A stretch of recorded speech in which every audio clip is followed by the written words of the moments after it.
Este viernes 27 de octubre se cumplió un año desde que el magnate Elon Musk se hiciera con la red social Twitter tras pagar 44 mil millones de dólares.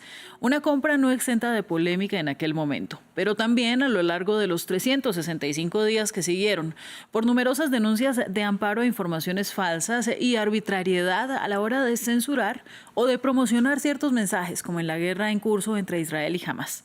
Para ahondar en las consecuencias de esta compra, vamos a conversar con Borja Suara Varela. Él es abogado, experto en Derecho, en Estrategia y en Comunicación Digital. Habla sobre asuntos públicos y regulatorios. Borja, gracias a usted por estar en Directo América. A ustedes. Vamos a comenzar hablando en términos informativos. ¿Qué ha supuesto la compra de Twitter? ¿Vivimos ahora en una sociedad, pensaría usted, más susceptible a los mensajes falsos? Pues, a ver, siempre han existido los mensajes falsos, lo que se llama la desinformación. Es verdad que ahora es más fácil difundirlos, pero también es verdad que es más fácil contrastarlos y verificarlos. El problema de la desinformación no es tanto un problema tecnológico, sino un problema ideológico, porque muchos no quieren contrastar la información porque está de acuerdo con su forma de pensar. Bueno, ¿ha dejado, por lo tanto, X de ser una red social fiable? Yo no lo creo. Las acusaciones de que X ya no censura contenidos, que es en parte por lo que Elon Musk compró Twitter, diciendo que él estaba a favor de la libertad de expresión, a cambio de no censurar contenidos directamente, lo que han hecho, por ejemplo, es poner notas de contexto en determinadas informaciones y, desde luego, retirar los contenidos cuando son claramente ilegales, que esa es una obligación que tienen todas las redes sociales.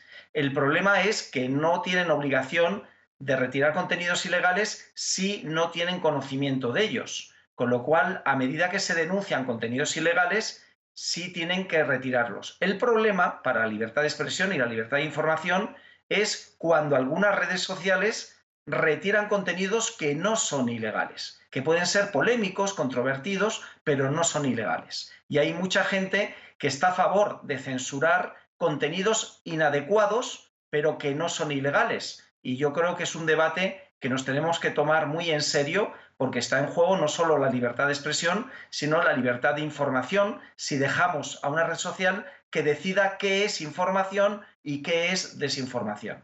Claro, pero también es responsabilidad de la red social si está transmitiendo información, qué es eso que les está entregando a los usuarios. Como usuarios, por supuesto, también debemos tener un panorama claro sobre lo que estamos recibiendo, pero al ser bombardeados con tanta información, pues entonces, ¿qué es lo que le compete a Elon Musk en este caso como el dueño y director, digamos, la directriz principal de X? Pues son dos cosas. Primero, retirar los contenidos que son claramente falsos y legales.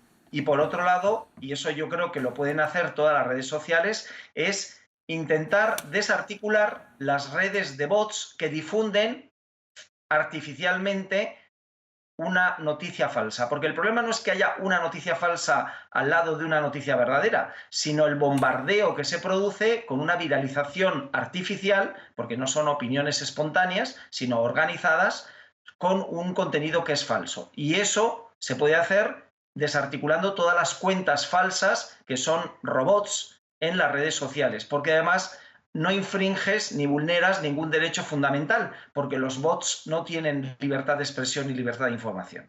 Lo que viene siendo a la hora de la verdad un trabajo titánico y siempre nos preguntamos si hay suficientes manos humanas detrás de las redes sociales para verificar estos contenidos. ¿Usted qué opina? Pues depende en lo que nos metamos. Si hacemos un barrido, una limpieza de cuentas falsas, eso se puede hacer con inteligencia artificial, porque se pueden detectar. Otra cosa es que lo quieran hacer, porque muchas redes sociales saben que tienen cuentas falsas, tienen bots, pero eso suma para el número de usuarios, el número de impactos que luego venden a los anunciantes. Pero cuando han querido, tanto Facebook como Twitter han hecho una limpieza de millones de cuentas falsas, con lo cual sí es posible detectarlas. Lo que yo no me metería es analizar información por información si es verdad o es mentira o es exacta o es inexacta una noticia. Para eso está la libertad de expresión de los demás, para dar otra opinión distinta o decir que una información es incorrecta, porque no podemos llegar al absurdo de decir que solo hay una verdad o una visión de la verdad, como acabáis de hacer, por ejemplo, con la guerra israelí y palestina. Con lo cual, lo que debe hacer un medio de comunicación es ofrecer las dos versiones para que cada uno se forme su juicio crítico. Bueno, llama la atención por qué no han terminado de triunfar los lanzamientos de otras redes sociales, como es el caso de Threads, que pretendían hacerle sombra a X. Finalmente, ese gran lanzamiento no terminó de impactar. No, y tampoco Blue Sky, que todavía está por invitación, porque, a ver, todos los medios están en Twitter. Todos los que seguimos la información estamos en Twitter. Y los que hacemos opinión también, porque yo escribo como colaborador de varios medios de comunicación, pues estamos en Twitter. Lo que ahora ya es X, que realmente nos cuesta incluso llamarlo por el nuevo nombre, ¿no? Y seguimos siendo nostálgicos del Twitter que conocimos. Yo llevo en Twitter pues desde el 2009.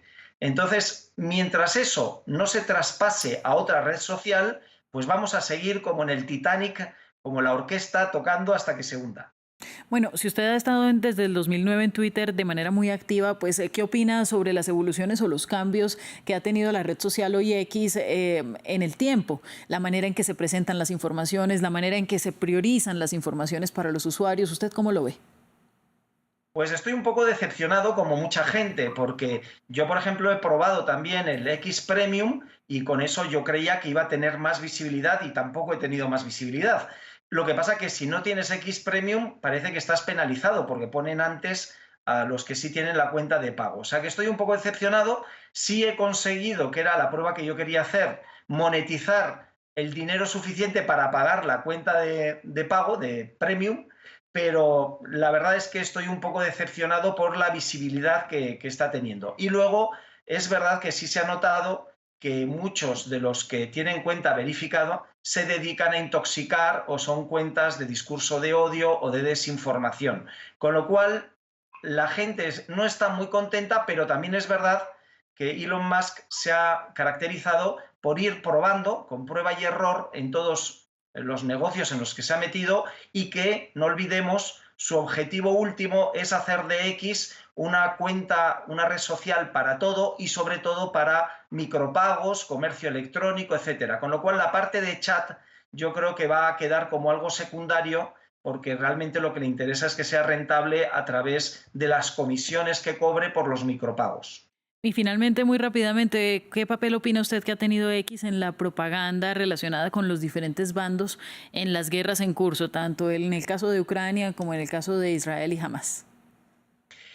Pues, a ver, yo creo que no tienen línea editorial y si tuvieran alguna línea editorial es sensato pensar que una empresa norteamericana pues va a estar más del lado de Israel que el del lado de Palestina.